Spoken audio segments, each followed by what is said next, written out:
ആഘോഷങ്ങളുടെ നാട് മുതൽ ആവേശങ്ങളുടെ നാടുവരെ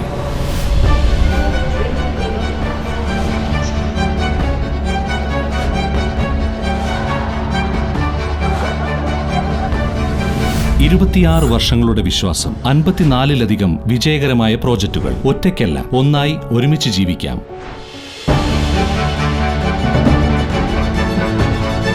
വീടാണ് വിശ്രം. കുട്ടഞ്ചേരി യുവജന കലാവേദി ജനകീയ വായനശാലയുടെ നേതൃത്വത്തിൽ ജാനകി അമ്മ അനുസ്മരണവും അനുമോദന ചടങ്ങും സംഘടിപ്പിച്ചു. പരിപാടിയുടെ ഉദ്ഘാടനം പ്രശസ്ത ഗായകൻ ഹരികൃഷ്ണൻ നിർവഹിച്ചു. ജാനകി അമ്മ അങ്ങനെ തന്നെ പറയാലോ, അവരെ അനുസ്മരിക്കുക എന്നുള്ളൊരു ചടങ്ങാണ്. ഈ അനുസ്മരണം ഈ ഒരു വേദിയിലൂടെ തുടങ്ങിയതും ഈ വേദിയിൽ അവസാനിക്കുന്നതുമല്ല. നമ്മുടെ മലയാളികൾ സംഗീതത്തെ സ്നേഹിക്കുന്ന എല്ലാവരും, കലയെ സ്നേഹിക്കുന്ന, സംഗീതത്തെ സ്നേഹിക്കുന്ന, നിലാവിനെ സ്നേഹിക്കുന്ന, അമ്മയെ സ്നേഹിക്കുന്ന എല്ലാവർക്കും എസ് ജാനകി ഒരു സംഗീതജ്ഞ, അല്ലെങ്കിൽ അവരുടെ ശബ്ദം ഒരു ശബ്ദമായി മാത്രമല്ല നമ്മുടെ ചെവിയിലൊക്കെ വന്നിട്ടുള്ളത്. അവരുടെ ജാനകി അമ്മയുടെ പാട്ടുകളിലൂടെ അവരൊരു പ്രണയിനിയുടെ വിരഹവും അമ്മയുടെ വാത്സല്യവും.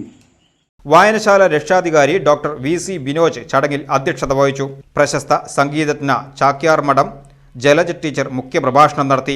ചടങ്ങിൽ വയലിൻ അധ്യാപകൻ പ്രദീപ് കല്ലാറ്റ്, ബാലകൃഷ്ണൻ കെ, ശ്രീധരൻ KA, ഗീതാ ബാബു, ഷീബ കുഞ്ഞുണ്ണി, പ്രമോജ് ബാലകൃഷ്ണൻ എന്നിവർ ജാനകി അമ്മയെ അനുസ്മരിച്ച് സംസാരിച്ചു. ജാനകി അമ്മ അനുശ്വരമാക്കിയ ഗാനങ്ങളുടെ ആലാപനവും ചടങ്ങിന് മാറ്റുകൂട്ടി. സംസ്ഥാന ജില്ലാതല റെസ്ലിംഗ് മത്സരത്തിൽ ചാമ്പ്യൻഷിപ്പ് നേടിയ എരുമപ്പെട്ടി GSSലെ 8ാം ക്ലാസ് വിദ്യാർത്ഥി ഹാർദവ് NSന് ചടങ്ങിൽ ഉപഹാരം നൽകി അനുമോദിച്ചു. വായനശാല സെക്രട്ടറി വിമലേഷ് കുമാർ ചടങ്ങിൽ സ്വാഗതവും സനീഷ് KC നന്ദിയും രേഖപ്പെടുത്തി.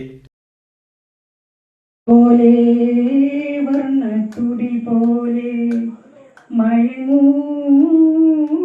നീ എൻ മടിമേലേ, മയങ്ങൂ നീ എൻ മടിമേലേ, അമ്പിളി നിന്നെ പുൽകി അമ്പരം പുകി ഞാൻ മേഘമായി.